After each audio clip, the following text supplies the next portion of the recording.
Oke, kali ini kita akan belajar mengenai dynamic routing ya. Jadi routing itu kemarin sudah dijelaskan bahwa routing ada dua macam ya. Yang pertama ada static routing dan yang kedua adalah dynamic routing.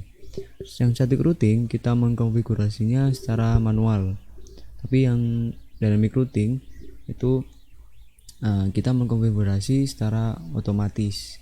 Jadinya di router menentukan arah sendiri bagaimana cara dia melalui beberapa router seperti itu. Tapi sebelumnya ini saya hapus dulu karena sebelumnya saya sudah mencoba sebentar, saya hapus dulu. Jadi di dynamic routing itu ada banyak protokol. Yang pertama, yang paling banyak digunakan adalah RIP. Nah itu yang paling banyak digunakan protokol RIP ini. Nah protokol RIP itu ada protokol versi 1 dan ada protokol yang versi 2. Protokol versi 2 seperti ini. Nah, apa bedanya antara versi 1 dengan versi 2? Versi 1 dia ini masih dalam bentuk kelas full. Jadi dia itu masih belum classless ya. Kalau yang versi 2 ini sudah classless, sudah tidak tergantung dengan kelas. Itu. Kalau RIP 1 dia itu masih sangat tergantung dengan kelas klasifikasi IP. Kalau yang versi 2 itu dia seperti ini, seperti CIDR notation ini kan classless. Dia itu tidak bergantung terhadap kelas A, B, C, D, E yang sudah dibahas sebelumnya itu. Oke, kali ini kita akan membahas dua protokol ini. Tapi sebenarnya ada banyak protokol lain di luaran sana yang digunakan untuk dynamic routing. Tapi kita akan mengcover dua ini terlebih dahulu. Nanti yang lainnya kita akan menambahkan seiring dengan pertemuan yang akan datang ya. Oke, kedua protokol ini adalah protokol yang bernama Distance Vector Protocol, yaitu protokol yang menentukan jarak mana yang paling dekat seperti itu. Jadi cara kerjanya dia dynamic routing, dia akan mengirimkan semua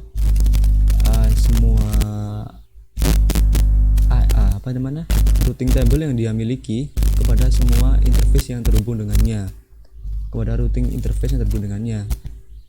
Misal router 3 ini terhubung dengan PC 1 yaitu interface-nya yaitu 10.1.2.0/24 ini, dan juga terhubung dengan server Google ini yang IP-nya 200.125.2.0/24. Nah, router 3 ini ketika router 3 ini mendapat informasi mengenai jaringan ini, karena sudah terhubung secara langsung, router ini langsung akan membroadcastkan kepada router lain, sehingga router lain akan diproses bahwa di router 3 ini ternyata ada PC 1, ada jaringan 10.1.2.0, sehingga router 4 ini tahu kemana arahnya jaringan ini. Router 5 juga tahu, dia juga tahu kemana arah jaringan ini dan jaringan ini. Jadi seperti itu cara kerja RIP ini. Dan satu lagi, kalau Distance Vector Protocol seperti RIP ini, dia itu mencari jalan yang paling dekat ya. Dia itu mencari jalan yang paling dekat. Semisal router 3 mau ke PC 2, dia akan memberikan algoritma bahwa dia tidak boleh ke router 5 dulu, dia harus langsung ke router 4 karena router 4 yang paling dekat. Seperti itu, nanti bakal dihitung. Nah, karena kan ini router 3 kan mengirim ke router 4 dan router 4 dia mengirim ke router 3 dan router 3 dia tahu kalau router 4 ini langsung tersambung dengannya. Jadi router 3 langsung mengkoneksikan router 3. Sebentar, dia langsung mengirimkan dari router 3 ke router 4 tanpa melalui router 5. Seperti itu konsepnya protokol RIP. Oke, untuk mengaktifkannya gampang saja, kita tinggal masuk ke peraturan routernya. Di sini kita coba pakai CLI ya. Di sini kita konfigur T itu berarti konfigur terminal ya, untuk mengkonfigurasi routernya. Kita harus masuk ke konfigur terminal terlebih dahulu. Jadi setelah seperti itu kita ambil RIP-nya. Kita masuk ke konfigurasi router RIP-nya. Lalu kita beritahu kalau kita mau menggunakan yang versi 2, bukan versi yang 1. Jadi kita tulis version 2 seperti ini. Nah, ini sudah dikonfigurasi ke versi 2. Kalau kita menggunakan config biasa, dia tidak akan bisa memilih mana versi yang kita gunakan. Oleh karena itu kita menggunakan CLI supaya bisa kita pilih versinya yang mana.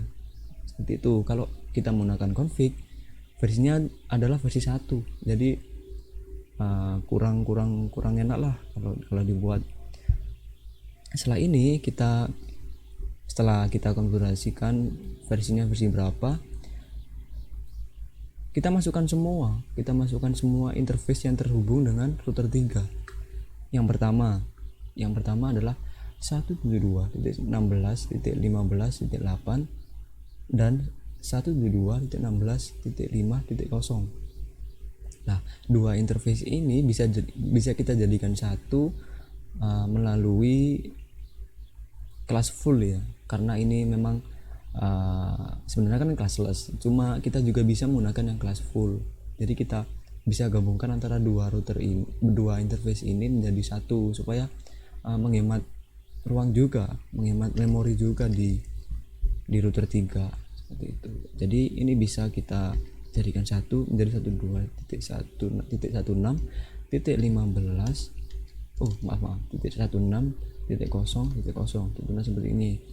Kalau misalnya titik 15 juga bisa, dia titik kosong ini juga bisa, tapi kita ambil yang skala luas saja ya, terserah kalian mau milih yang mana. Oke, kalau saya milih yang ini aja.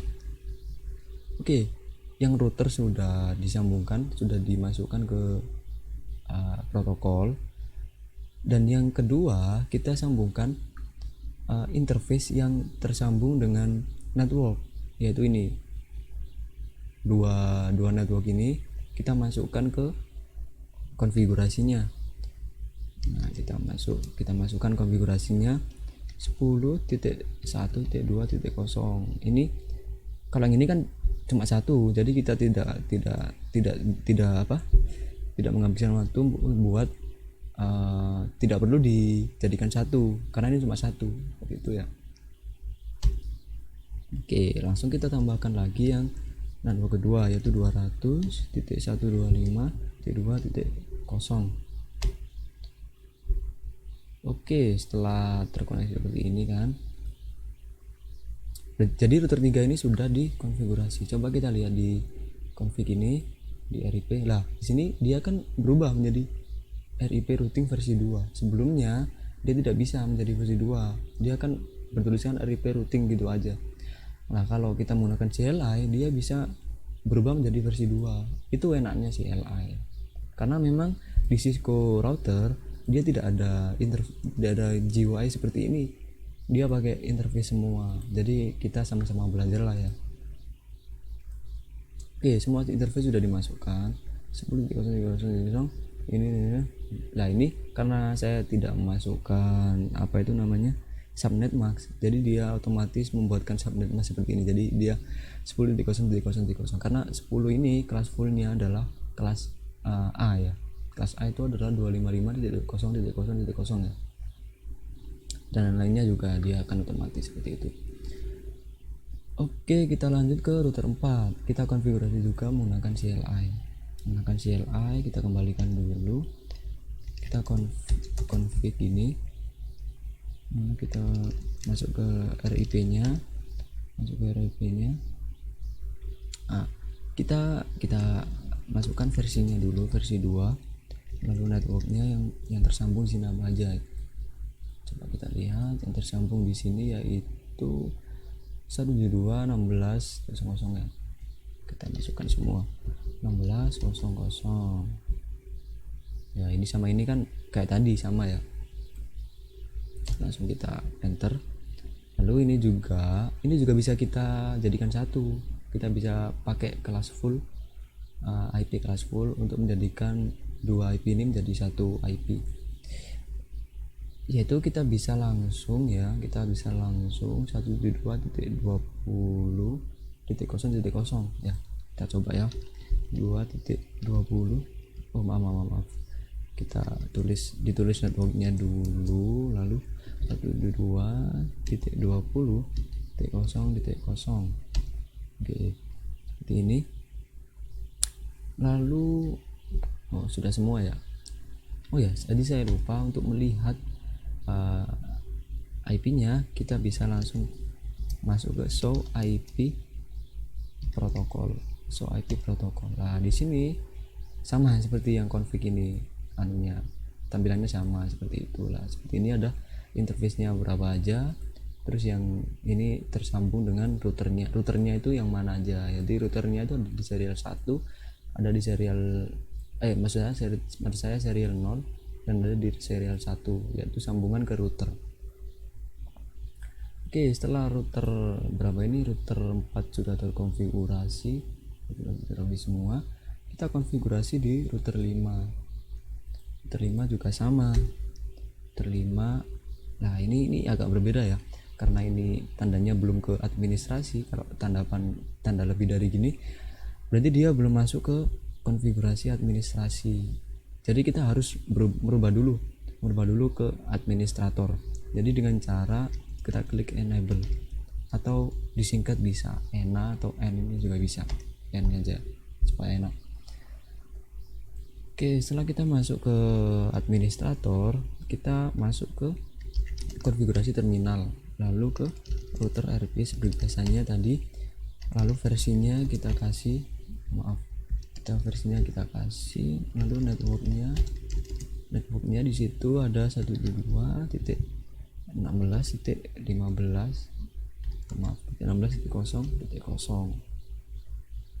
oke. Lalu di sana juga ada network yang tersambung dengan router 5, yaitu 8.8.8.0. kita tuliskan saja 8.8.0. oke. Setelah semua sudah dikonfigurasi, kita bisa lihat show IP protocols. Nah, seperti ini. Dia langsung memberikan ke routing tablenya, yaitu seperti ini. Nah, jika kita lihat semua router ini sudah dikonfigurasi, jadi semua router ini sudah bisa berkomunikasi satu sama lain.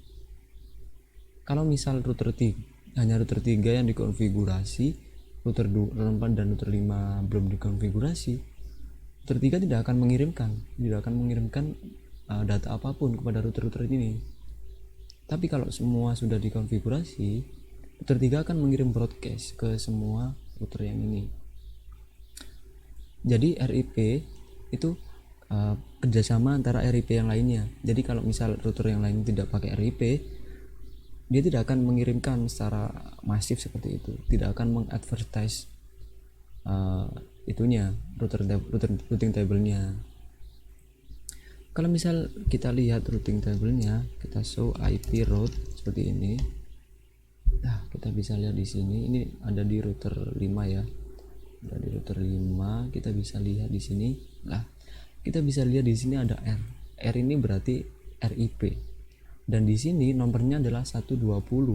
120 berarti dia itu tidak prioritaskan, tidak diprioritaskan ya. Tidak diutamakan lah. Dia ada di bawah sendiri. Ini adalah nomor urut. Kalau misal di atasnya tidak ada, kalau misal ini misal sama ya, misal sama dan ininya angkanya lebih kecil, dia akan diutamakan. Jadi itu konfigurasinya ya. Dan juga RIP ini, protokol ini dia ada waktunya. Dia kalau misal waktunya sudah habis, kira-kira di sini tuh biasanya waktunya sekitar beberapa detik gitu. Jadi tidak sampai menitan. Jadi jika dia sudah habis, berarti dia harus mengirim lagi, dia harus merequest lagi. Dia akan mengirim kembali untuk memasukkan ke routing tablenya. Karena apa? Karena kita tidak tahu interface mana yang terhubung dan mana yang sudah tidak terhubung. Jadi kita harus memberi waktu kepada routing setiap record supaya tidak ada kesalahan. Ini R berarti dia routing statik ya. Maksud saya routing dynamic, yaitu dengan protokol RIP. Sekarang kita langsung coba saja ya.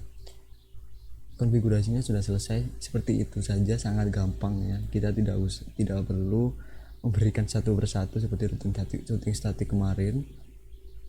Kita hanya memberikan interface mana yang terhubung dengannya dan router yang akan bekerja secara otomatis. Kita coba dulu apakah bisa kita mengirimkan data dari PC 1 ke PC 2. Maaf. Dari PC 1 ke PC 1 ke sebentar. Ini kita delete dulu. Kenapa bisa tuh nggak bisa ya? Coba aku lihat dulu. Kenapa dia nggak mau dikasih? Konfigurasi dia sudah benar. Konfigurasi benar. Saya kasih IP statik di situ. Interface-nya face internet seperti ini interface-nya, dan ini IP-nya ya. Seharusnya dia sudah bisa berkomunikasi, tapi kok kelihatannya dia tidak bisa ya. Coba PC 2 aku kirim ke PC 1. Dari PC 2 kita awali dulu. Dia akan jalan ke ini adalah RIP-nya. Ini saya lupa memberitahu. Jadi dia bakal broadcast ke semuanya, dan yang tidak berkeperluan seperti interface seperti ini dia tidak akan menerima. Yang menerima hanyalah router. Jadi dia akan menolak seperti ini. Dan ini adalah CDP. Ini adalah protokol yang digunakan router untuk mengetahui router mana yang masih terkoneksi ya. Ini juga router. Kita coba koneksikan kembali ya. Atau gini aja, kita coba ping dari real time. Oke. Kita coba ping dari PC 2 ke PC 1 ya. Kita coba ping pakai terminal. Maksud saya pakai command prompt. Kita ping 10.1.1.2.100. Kita coba ping.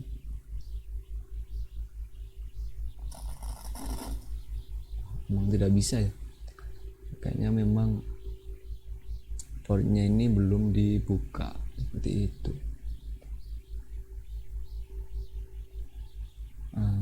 Sebentar, saya di sini makanya di sini belum dikonfigurasi. Maaf.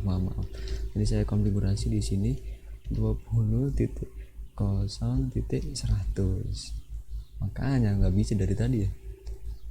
Ini 255 titik, kalau 25 itu berapa ya, sebentar aku hitung dulu sebentar.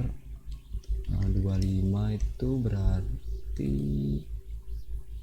sebentar, kalau 25 berarti dia 128. Maklum lah, saya untuk hitung-hitungan binary itu sangat sangat tidak di luar kepala, sangat di dalam kepala. Biasanya kan orang-orang di luar kepala gitu kan, tapi aku di dalam kepala, sangat-sangat di dalam. Oke, lanjut. Saya nggak jelas.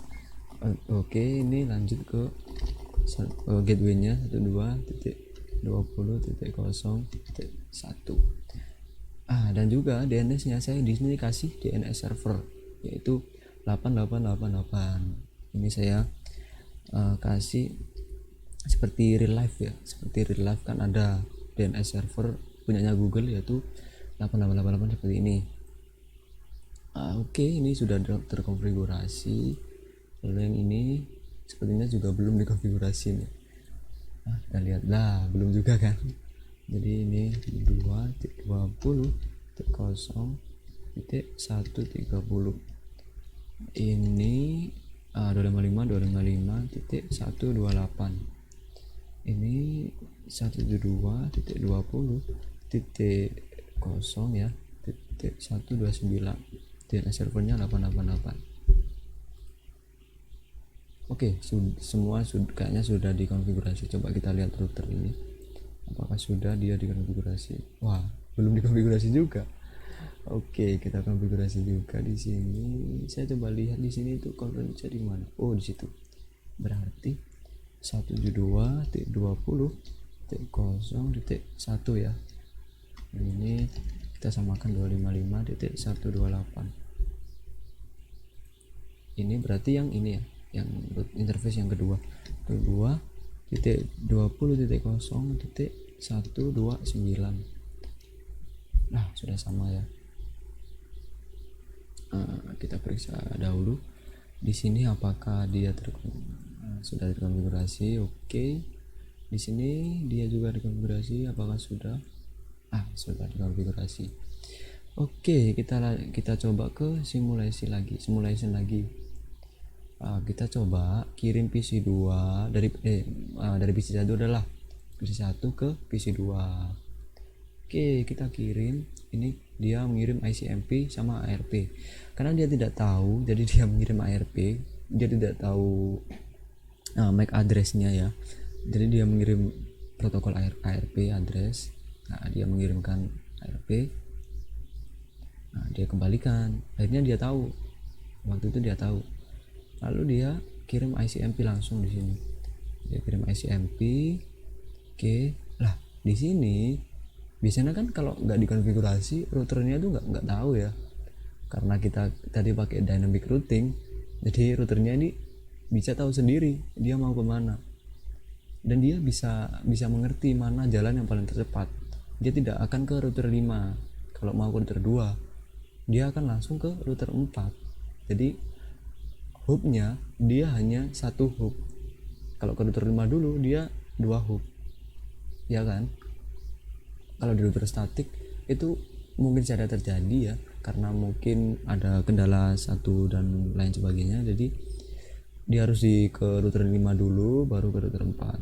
Tapi untuk kali ini kita fokus ke routing dynamic, yang mana router 3 akan menentukan sendiri kemana arahnya. Nah, ini dia langsung ke router 4. Nah, kenapa ini ditolak? Karena memang router 4 tidak mengetahui IP address-nya. Maksud saya MAC address-nya dari PC 2. Jadi dia mengirim ARP. Dan ingat kalau ini kan layer 3 ya. Layer 3 dia akan langsung di-discard, langsung dihapuskan pesannya. Jadi kita harus mengirim ulang dari awal supaya bisa sampai ke PC 2 gitu. Dan ini ngirim ARP, dia dikembalikan, dia sudah tahu MAC address dari PC2. Nanti kita reset lagi ya. Jadi ini PC1 sudah tahu MAC addressnya router 1. Pokoknya semua sudah tahu lah di kondisi saat ini. Dia mengirim ke PC2, dari PC2 ke router 4. Nah, router 4 ini juga tahu kemana arahnya router 3. Dia tidak ke router 5 dahulu, langsung ke router 3. Nah, seperti ini. Jadi sangat-sangat efisien adanya router dinamik ini, sangat-sangat efisien untuk jaringan internet saat ini ya, karena memang jaringan internet saat ini sangatlah luas di seluruh dunia. Jadi tanpa adanya dynamic routing, mungkin admin sekarang saat ini tidak akan bisa fokus tenang ya, karena dia harus mengkonfigurasi satu persatu routing menjadi maksud saya mengkonfigurasi routing statik satu persatu di setiap router yang ada di dunia. Oke, berterima kasih kepada router dynamic. Ini saya contohkan sekali lagi karena ini saya sudah masukkan ke DNS. Ini perkenalan sedikit lah mengenai DNS, bagaimana cara bekerja. Jadi semisal saya kirimkan, saya ingin sebentar. Di DNS server ini, server DNS saya sudah menaruhkan di sini ada record yaitu google.com, yang mana IP-nya yaitu ini IP-nya adalah IP di sini. Dan ini CNAME ini apa? Ini adalah canonical name. Jadi dia alias dari google.com ini. Kalau ada www-nya, karena www sama nggak ada gww-nya itu berbeda ya. Nah, ini kan record. Nanti kita akan nanti di lain kesempatan saya akan menjelaskan apa itu record dan apa itu CNAME lebih detail lagi. Oke. Ini saya sudah nyalakan DNS-nya. Nah, saya coba misi 1. Kita coba ke browser. Ya. Langsung kita ketik google.com. Nah, ini kita klik go. Karena ini simulasi, jadi dia bakal pelan-pelan. Jadi kita lihat bagaimana sih kerja internet sebenarnya itu. Dari kemarin kan kita tidak tahu kan kerja internet sebenarnya kalau kita browsing itu bagaimana sih gitu. Nah, ini kita lihat langsung seperti ini. Nah, kita mulai dari DNS karena di sini dia itu masih tidak tahu IP-nya. Jadi dia mengirim DNS ke DNS servernya yaitu 888 ini. Kita lihat coba outboundnya dia ada UDP. Kenapa DNS pakai UDP? Karena DNS itu mengirim banyak sekali reply dan feedback ya. Maksudnya reply dan request. Jadi kalau pakai TCP dia bakal lama karena ada three-way handshake seperti itulah. Jadi dia langsung pakai UDP supaya tidak lama dan internet akan menjadi cepat. Seperti itu ya. Kita langsung lanjut. Dia akan mengirimkan ke router 3. Router 3 ini sudah tahu kemanapun arah di semua jaringan ini. Router 3 ini sudah tahu kemana jalan yang paling cepat. Jadi langsung ke router 5. Nah, ini masalahnya router 5 dia nggak tahu ARP-nya dari DNS ini. Nah, coba lihat. Nah, ini dia mengirim ARP ya. Dan ini karena layar di atasnya 3, jadi dia langsung di-discard seperti itu. Dia mengirimkan ARP dulu, dia dapat ARP-nya, yang sudah punya ARP-nya. Kita reset lagi ya. Kita reset dan pastinya di sini bakal gagal. Sebenarnya di sini bakal gagal, tapi di sini kayaknya dia mengirimkan paket yang salah. Jadi bukan paket yang salah, cuma di sini mungkin ada bug dari softwarenya ini. Jadi dia mengirimkan seperti ini. Mungkin juga saya kan pernah tadi sebelum itu saya mencoba untuk membuka ini dan dia sudah menyimpan di cache-nya. Jadi dia langsung memunculkan seperti ini. Kita coba lagi kita go lagi. Nah, dia mengirim DNS. Nah, dia DNS ke router 3, langsung ke router 5, dia langsung ke DNS, DNS, dia tahu kemana arah IP-nya, dia memberitahu IP-nya. Oh ternyata ke IP ini. Nah dia langsung mengirimkan TCP, protokol TCP ke Google, ke server Google. Nah kita lihat bagaimana prosesnya TCP ini. Nah sudah sampai ke TCP kan, maksudnya sudah sampai ke Google. Coba kita lihat di sini, dia ada TCP ini kan. Nah ini flagnya, ini kayaknya nih flag apa itu namanya,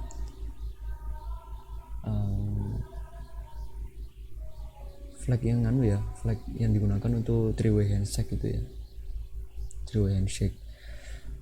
Oke langsung, nah kita langsung coba lihat aja dari Google. Dia masuk ke router 3 lagi, dia langsung ke PC 1, lalu nih dia kalkulasi HTTP-nya. Nah, dia mau kirimkan HTTP ke Google. HTTP maksudnya HTTP request, karena three-way handshake sudah dilakukan. Ini dipercepat ya di sini ya. Sebenarnya ya nggak seperti ini, dia bakal 3 kali keliling. Tapi kalau di saat ini di internet yang real time itu dia memang selang-seling. Jadi tengah-tengah three-way handshake dia bakal ada HTTP juga. Jadi supaya cepat lah internetnya. Kita coba lihat di sini dia melakukan apa. Kita coba lihat. Nah di sini dia masih belum mengirimkan HTTP, dia mengirimkan TCP masih ya. Lah langsung dikirim HTTP. Jadi selang-seling lah seperti kata saya tadi ya. Dia kirimkan HTTP request ke router situ, lalu dikirimkan ke router 3 ke PC 1. Terus-terusan seperti itu sampai semua data bisa diperoleh. Nah, sampai semua data bisa diperoleh dan akhirnya dia bisa mengeluarkan white paper-nya ke browser. Oke, sekian cukup dulu untuk pelajaran IP dynamic ini. Semoga bermanfaat untuk kedepannya dan semoga kita bisa mengerti ya bagaimana cara kerja IP dynamic tadi, bagaimana keefisiennya, terus pada waktu apa kita harus menggunakan dynamic routing seperti itu. Baik, terima kasih. Wassalamualaikum warahmatullahi wabarakatuh.